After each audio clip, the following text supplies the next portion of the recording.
మల్లారెడ్డి గారు నేనే కదా సార్. మల్లారెడ్డి అంటే మీరే కదా. ధన్యవాదాలు అధ్యక్ష. 2 విషయాలు చెప్తా అధ్యక్ష. ఒకటి, ప్రభుత్వానికి గవర్నమెంట్కు 1100 కోట్లు లాభం వచ్చేది చెప్తా అధ్యక్ష. రెండోదేమో మా మేడ్చల్ కౌన్సిలర్లు, కార్పొరేటర్లు, సర్పంచ్ల బాధ చెప్తా అధ్యక్ష. 2 నిమిషాలు. ఒక్కటే చెప్పు. 1100 కావాలా? 1 నిమిషంలా. నువ్వు నంబర్ 1 మినిస్టర్ అన్నా. నువ్వు మా ఇన్ఛార్జ్ మంత్రివి.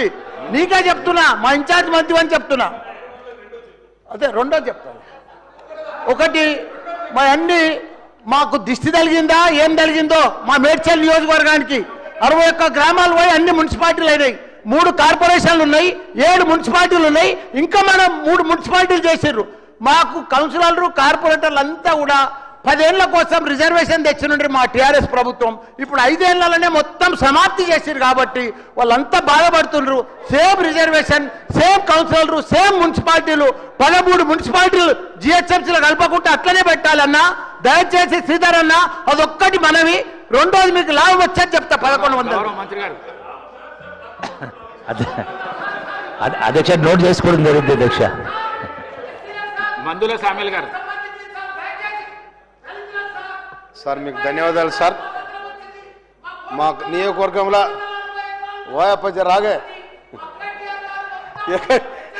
నేను కూడా పోయి పడతా. స్పీకర్ గారికి ధన్యవాదాలు. మా తుంగతుర్తి నియోజకవర్గం మద్దిరాల మండలం నూతనకల్ మండలంలో గతం 60 సంవత్సరాల క్రితం అక్కడున్న చిన్న సన్నకారు రైతులు ఎర్రబాడు దొరల దగ్గర దాదాపు 3000 ఎకరాల భూమి ఉన్నారు. ఇంతవరకు వాళ్ళు పట్టాలు లేవు, ఏం లేవు, చాలా ఇబ్బంది పడతా ఉన్నారు. కనుక వారి పట్టాలు చేయించాలని మనం చేస్తా ఉన్నాం. అదేవిధంగా ఎస్ఆర్ఎస్పి కాలువకు